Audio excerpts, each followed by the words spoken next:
الحمدللہ رب العالمین والصلاة والسلام علی اشرف الانبیاء و سید المرسلین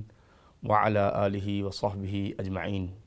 ناظرین، پروگرام جنت کا حصول میں آپ کے ساتھ ہوں ڈاکٹر سمیع اللہ زبیری۔ ہم جنت کے بارے میں بات چیت کر رہے ہیں قرآن و سنت کی روشنی میں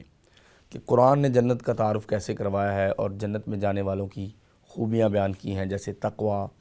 للہیت، خشیت، نیکی، دوسروں کے ساتھ حسن سلوک، والدین سے اچھا سلوک، ان کا احترام، اساتذہ سے سیکھنا، ہمسایوں کا خیال رکھنا، سینکڑوں امور ہیں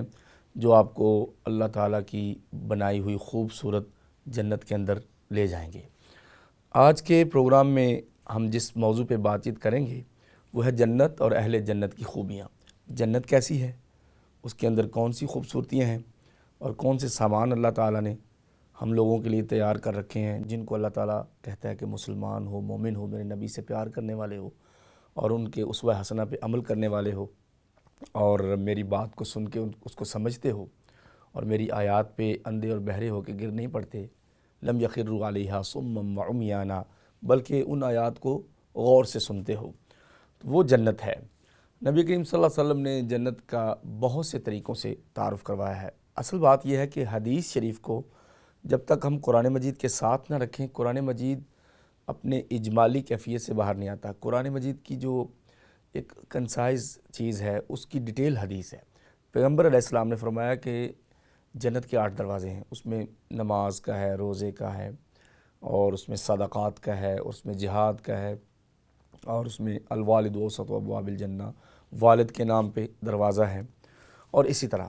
اور 8 دروازوں کی تفصیل بھی بتائی۔ پھر بتایا کہ اتنے کھلے ہیں، اتنے کشادہ ہیں کہ لاکھوں کروڑوں لوگ ایک وقت میں گزر رہے ہوں گے اور دھکم پیل ہو رہی ہوگی۔ آپ اندازہ کریں کہ اتنے امتی جنت میں جائیں گے، ہمیں نا امید نہیں ہونا چاہیے۔ سورہ زمر کی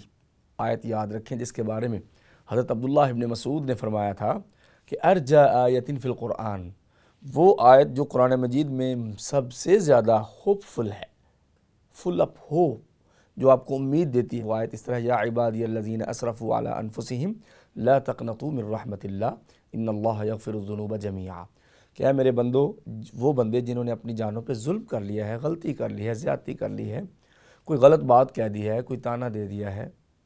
کسی کے ساتھ زیادتی ہو گئی ہے، اپنے آپ کے ساتھ زیادتی ہو گئی ہے اور تم گناہوں میں لتھڑ گئے ہو اور تم نے اپنے اوپر ظلم کر لیا ہے، تو ان گناہوں سے اس قدر بھی پریشان نہ ہو جاؤ کہ کبھی بھی بخشے نہیں جاؤ گے۔ لا تقنطوا من رحمت اللہ، اللہ کا آپ کو بالکل اوپن یہ آپ کو آفر ہے کہ پہلی بات تو یہ ہے کہ اپنے ایمان کو مضبوط رکھیں، آپ نے نا امید نہیں ہونا، کیونکہ نا امیدی کفر ہے۔ پہلے تو اللہ آپ کو وہاں سے نکالتا ہے کہ کفر کی طرف نہیں جانا۔ لا تیأسوا من روح اللہ انہ لا ییأس من روح اللہ الا القوم الکافرون۔ سورہ یوسف میں ہے کہ حضرت یعقوب نے اپنے بیٹوں سے کہا کہ جاؤ یوسف اور اس کے بھائی بنیامین کو تلاش کرو جا کے اور نا امید نہ ہو جاؤ، کیونکہ اللہ کی رحمت سے کفار نا امید ہوتے ہیں، ہم نہیں ہوتے۔ پیغمبر اور ان کے بیٹے اللہ کی رحمت سے نا امید نہیں ہوتے۔ پھر اللہ تعالیٰ نے بھی ہمیں یہ کہا ہے کہ بھی جنتیں آپ کے لیے کھلی ہیں، دروازے کھلے ہیں، اور جنت تو ایسی ہے جس کے 5 دفعہ ڈیلی دروازے کھلتے ہیں،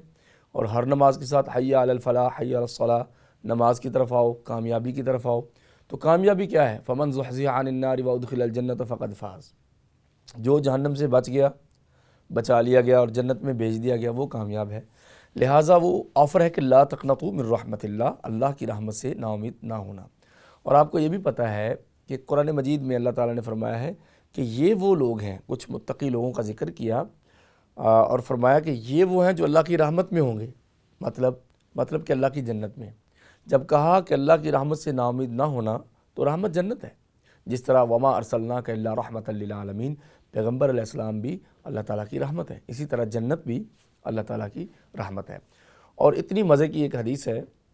نبی کریم صلی اللہ علیہ وسلم نے فرمایا کہ اللہ تعالیٰ نے اپنے عرش کے اوپر لکھا ہوا ہے ایک کنارے پہ، سبقت رحمتی غضبی، کہ میرے غصے پہ میری رحمت سبقت لے گئی ہے، اللہ کا غصہ بھی ہے۔ فلما آسفونا انتقمنا،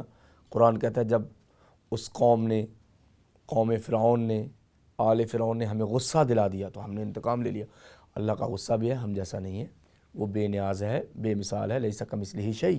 اس کی کوئی صفت بندوں کی صفتوں جیسی نہیں اور اس کی ذات بندوں کی ذات جیسی نہیں، اس جیسا کچھ بھی نہیں ہے۔ لہٰذا اللہ کا غصہ بھی ہے اور اس کی محبت بھی ہے، رحمت بھی ہے۔ وہ اللہ پاک نے عرش کے اوپر لکھا ہوا ہے سبقت رحمتی غضبی، کہ میری جو رحمت ہے نا وہ میرے غضب کو کراس کر چکی ہے، اس سے بڑھ چکی ہے۔ اگر میں پوری دنیا پہ غضب کروں اور ایک طرف رحمت کروں تو رحمت زیادہ ہوگی۔ اور یہ حدیث ہے، پھر وہ حدیث کہ قرآن مجید میں ہے کہ اللہ تعالیٰ اپنے مومن بندوں کو رحمتوں میں لے لے گا۔ اس کے بارے میں آپ کو میں حدیث بتاؤں، آپ حیران رہ جائیں گے کہ نبی کریم صلی اللہ علیہ وسلم نے فرمایا پوری دنیا پہ جس قدر بھی کوئی کسی پہ شفقت کرتا ہے، رحمت کرتا ہے، کسی سے پیار کرتا ہے،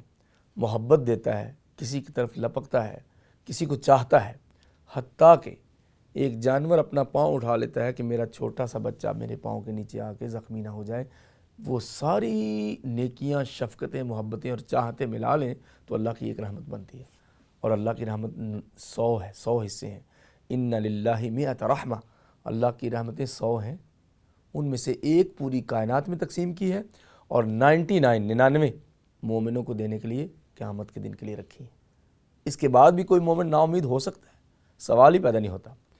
اور وہ جب اللہ پاک قیامت کے دن وہ 99 اپنی رحمتیں تقسیم کرے گا، یہ اتھینٹک روایت ہے، ثابت شدہ، اس وقت اس قدر اپنے مومن بندوں کو نوازے گا، مسلمانوں کو، مومنوں کو، چھوٹے سے چھوٹے مسلمان کو، بڑے سے بڑے مومن کو، پیغمبروں سے لے کر ایک عام ہم جیسے گناہ گار کو بھی اللہ اتنا نوازے گا کہ آپ حیران ہوں گے بات سن کے کہ پیغمبر علیہ السلام نے فرمایا کہ ابلیس کو بھی امید لگ جائے گی کہ شاید آج میں بھی بخشا جاؤں۔ اگر اس کو امید لگ سکتی ہے تو محترم ناظرین، ہم اللہ کی رحمت سے نا امید کیوں ہو جائیں؟ آپ کو یہ معلوم ہے کہ ابلیس جو ہے وہ کبھی بھی جنت میں نہیں جا سکتا۔ اللہ نے جنت کو کفار پہ حرام کیا ہے، ابلیس پہ حرام کیا ہے، لیکن مسلمان کیوں پریشان؟